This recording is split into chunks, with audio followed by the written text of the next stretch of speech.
Message du département d'État de la République démocratique du Congo. Le département de la République démocratique du Congo informe que le chef de l'État élu, M.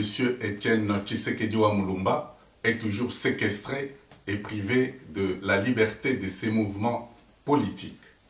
Le peuple, dans sa majorité, est donc appelé à l'union pour la défense de la démocratie mise en péril et à résister contre la barbarie des bandits imposés au sommet de l'État par la bande à Didier Reynders et Louis Michel. Au sujet de l'injection sur le marché congolais des nouvelles coupures de 1000, 5000 et 10 000 francs congolais, le département d'État informe que cette monnaie, dont l'impression qui date depuis 2005, a été financée par le Rwanda sur base des visées politiques et expansionnistes.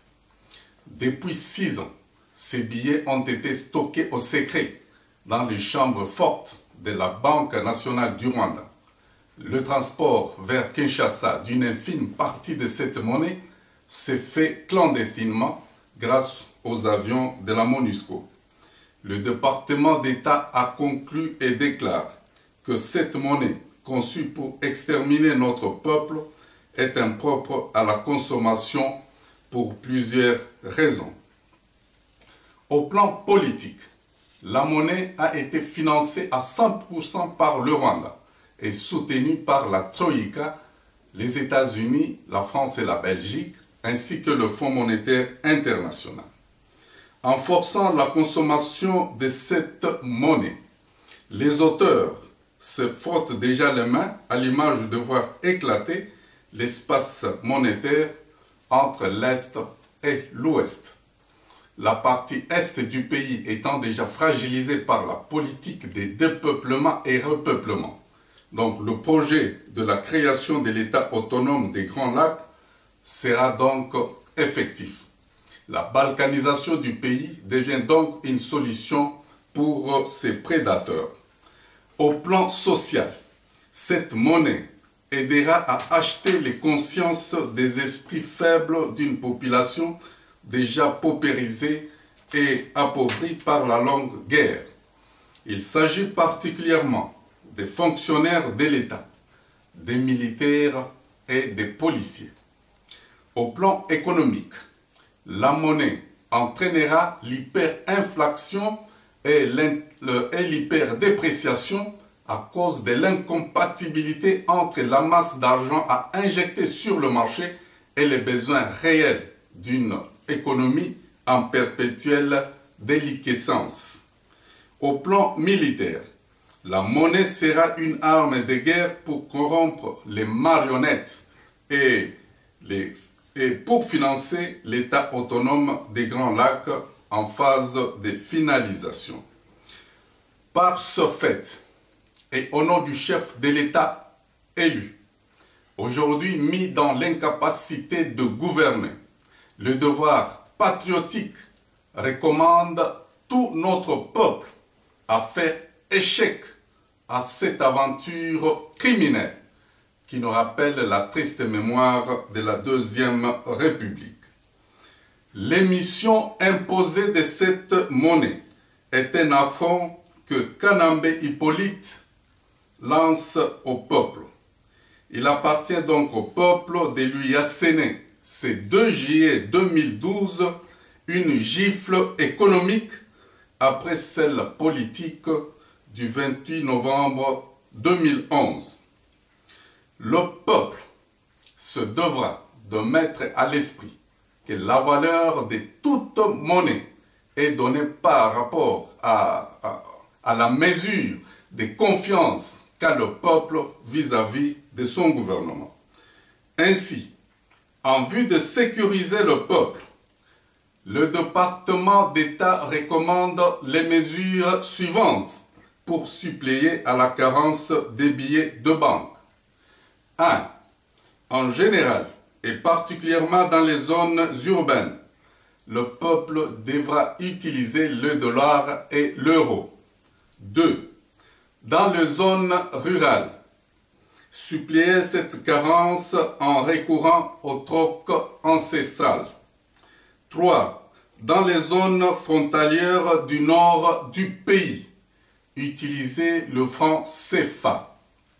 Dans les zones frontalières du sud, utilisez les kwacha zambiens ou les kwanza angolais. Comme mesure de sécurité, considérant que la bande des cannabistes se prépare à recourir à la force pour imposer cette monnaie à la consommation, le peuple est appelé à mettre en place des comités d'autodéfense populaire. Tous les vendeurs et tous les marchands sont invités à déserter les grands marchés et à créer des marchés mobiles ou à vendre chez eux à domicile. Cette stratégie fut expérimentée au Kasaï avec les billets des nouveaux Zaïre. Ces fruits avaient été économiquement et socialement bénéfiques pour la population.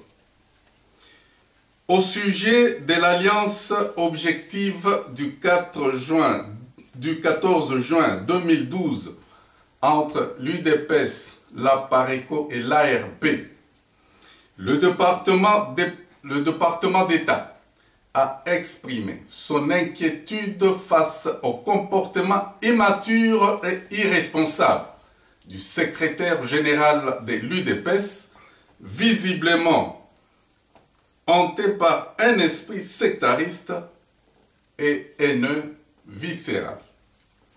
Le département d'État rappelle aux hommes politiques congolais que tout exercice de la politique moderne au XXIe siècle est une démarche collective, une démarche du rassemblement au principe de l'union fait la force. Au sein de la famille des sociodémocrates, la tradition nous recommande l'usage de nous et non des jeux. Pour la gauche politique, le jeu donne la connotation d'un culte rétrograde de la pensée unique. En transpirant sa propre haine au nom de l'UDPS, le secrétaire général de l'UDPS a joué les jeux d'un infiltré au sommet de ce grand parti politique. Le peuple congolais, résolument engagé dans les combats pour la libération de son pays, refuse de se laisser tenir en laisse par la maladresse d'un individu préoccupé dans les détournements des fonds de son parti, plutôt qu'à organiser son système d'information et de communication. Pour terminer, le département d'État salue le retour officiel sur la scène politique de M. Honoré Ngwanda Zamboko Atumba comme chef de file de la droite politique congolaise. Nous saluons également l'arrivée de M. Faustin Mounene, acteur politique attitré de l'extrême gauche. Je vous remercie.